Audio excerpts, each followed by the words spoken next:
माननीय सदस्यगण, माननीय अध्यक्ष महोदय,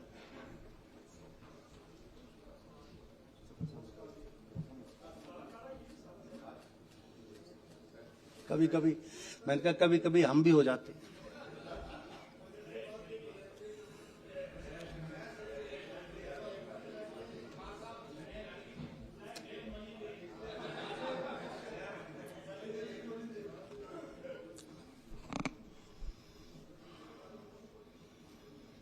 जैसा कि आप जानते हैं कि आज वित्तीय वर्ष 2026-23 के बजट अनुमान इस सदन में प्रस्तुत होंगे। अब मैं अनुरोध करूंगा माननीय मुख्यमंत्री महोदय से कि वर्ष 2026-23 के बजट अनुमानों को वार्षिक वित्तीय विवरण को सदन में प्रस्तुत करें।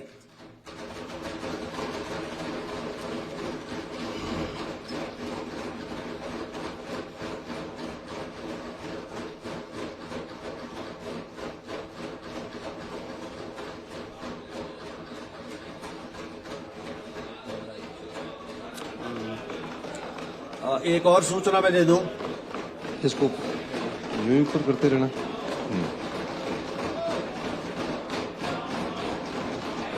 थोड़ा और नीचे कर दो, थोड़ा और नीचे।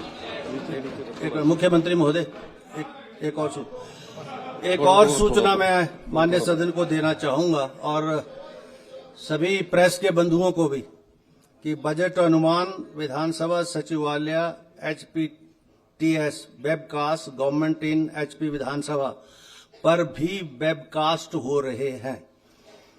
Thank you.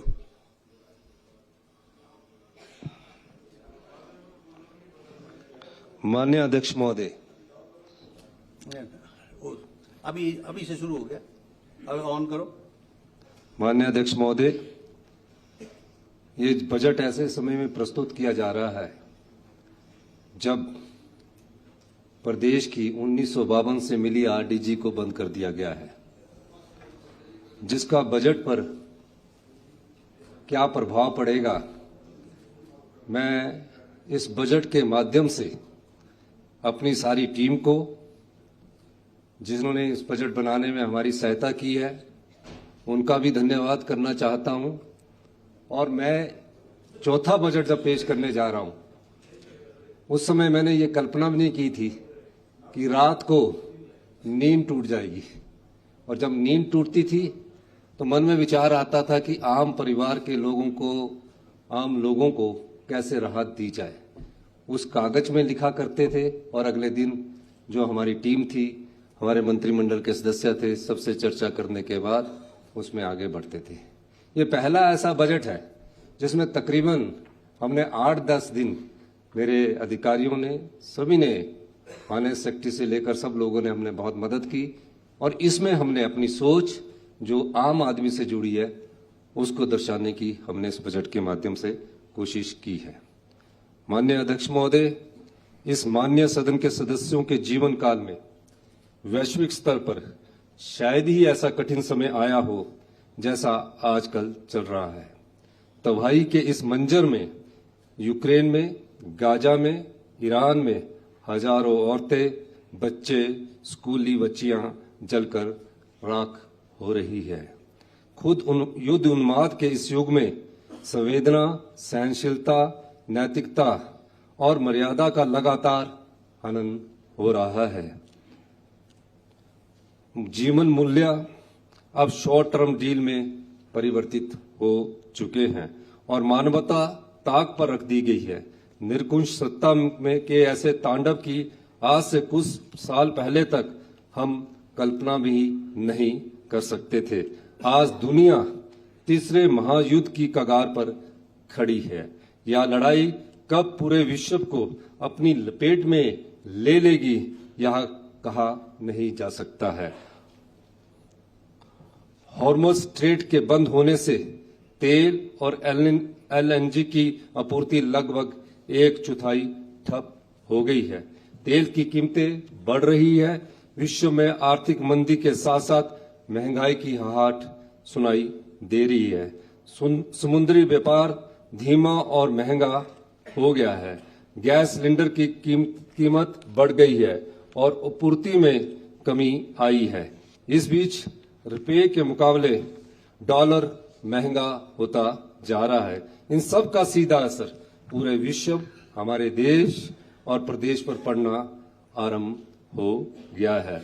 अगर इन संघर्षों, युद्धों का शीघ्र अंत ना हुआ तो पेट्रोल, डीजल, गैस के दाम आसमान छूने लगेंगे और हम ऐसे महंगाई के दौर में चले जाएंगे जहां हम सभी को विशेषकर गरीब परिवारों को जीवन चलाना बहुत मुश्किल हो जाएगा। इन विकट परिस्थितियों के बीच माननीय अध्यक्ष महोदय, मैं आपकी अनुमति से वित्तीय वर्ष 2026-27 का वह मेरी सरकार का चौथा बजट प्रस्तुत करता हूं।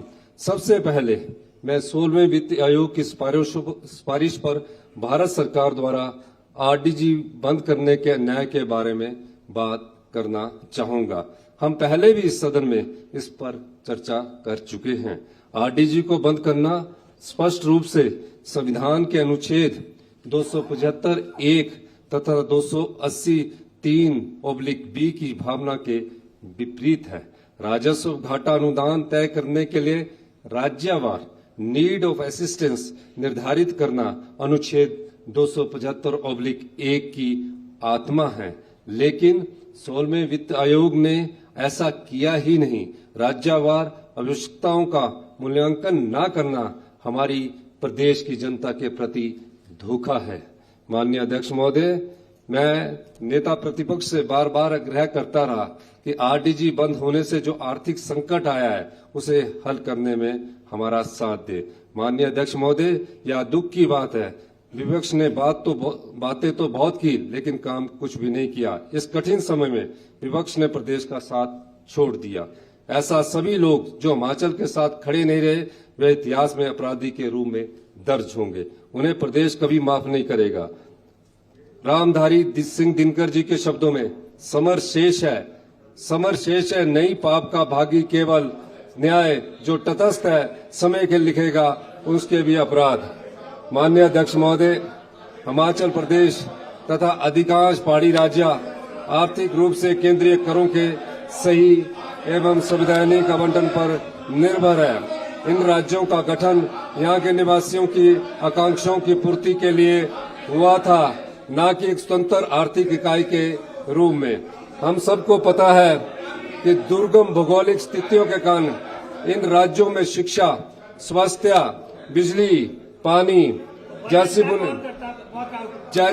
बुनियादी सुविधाएं तथा इंफ्रास्ट्रक्चर विकसित करने में अन्य राज्यों के मुकाबले 2-3 गुना अधिक खर्चा होता है।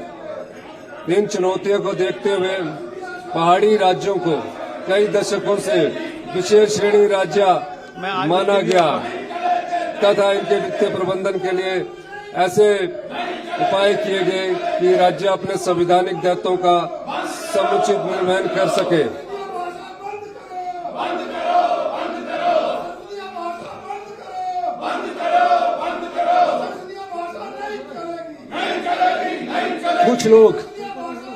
कुछ लोग हिमाचल की तुलना उत्तराखंड व असम जैसे पहाड़ी राज्यों से करते हैं। यह तुलना ठीक नहीं है। इन राज्यों का एक बड़ा भौगोलिक क्षेत्र मैदानी है, इसलिए उद्योग, कृषि और बुनियादी सुविधाओं की लागत इसमें कम आती है। माननीय अध्यक्ष महोदय, मरुभूमि में बसते दिन हम रेवेन्यू सरप्लस हो नहीं सकते हैं। इसके कुछ बुनियादी कारण हैं। पहला जिसका मैंने उल्लेख किया, पहाड़ी राज्य होने के कारण हमारी inherent growth. Please take your seats. Take your seats. Take your seats, please. Take your seats. Take your seats. Take your seats. Take your seats. पहले आप अपनी सीटों पर जाओ ना. I'm on the legs. When the speaker is on the leg, you are supposed to be on your seats. Well, just आप you go to your seat. आप अपनी सीट पर जाइए। चलिए चलिए बैठिए, अपने गुस्सा नहीं कर। आप कुर्सी, अपनी कुर्सी में तो बैठो। Take your seat please, take your seat, take your seat please, take your seat, take your seat please, please take your seat, take your seat please, take your seat. बैठिए बैठिए प्लीज, बैठिए बैठिए ना आप। अब टेक योर सीट। पहले आप बैठो तो सही नीचे। Take your seat please, take your seat, take your seat, take your seat, take your seat please, take your seat. आप बैठो तो सही एक मिनट। अपनी भाई take your seat. Before that I can say anything, you take your seat. Before that I can say anything, you take your seat. You take seat, there is no cause of agitation now. Please take your seats, take your seats, take your seat. Order in the house please, be calm. बैठिए बैठिए। But don't do this is undesirable. You cannot do it like this. आराम से आराम से आराम। मैंने बनाया budget, किसी ने नहीं लिखा, मैंने लिखा है। Don't do it. आराम से बैठो, आराम से। Please take your seats, take your seats. नहीं चलेगा, ठीक है, जाओ। Please take your seats. आप बैठो तो सही ना, पहले बैठो सही, बैठो सही।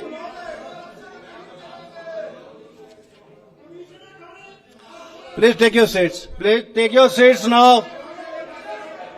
Binoji, take your seats please. There should be order in the house before that I speak anything. Please. ऐसा है। एक मिनट या मुझे तो बोलने दो आप। If you want to listen to me, मैं आपको टाइम दे रहा हूं ना। पहले ठाकुर साहब एक मिनट बैठ जाओ। ठाकुर साहब एक मिनट बैठ जाओ, मुझे बोलने दो। मुझे मैं दे रहा हूं ना, तो बैठेंगे तो तभी तो दूंगा मैं आपसे अभी यही आग्रह कर रहा हूं, बैठो तो सही। एक minute Randhir ji please, please order in the house please. ऐसा है और सुन तो लो यार।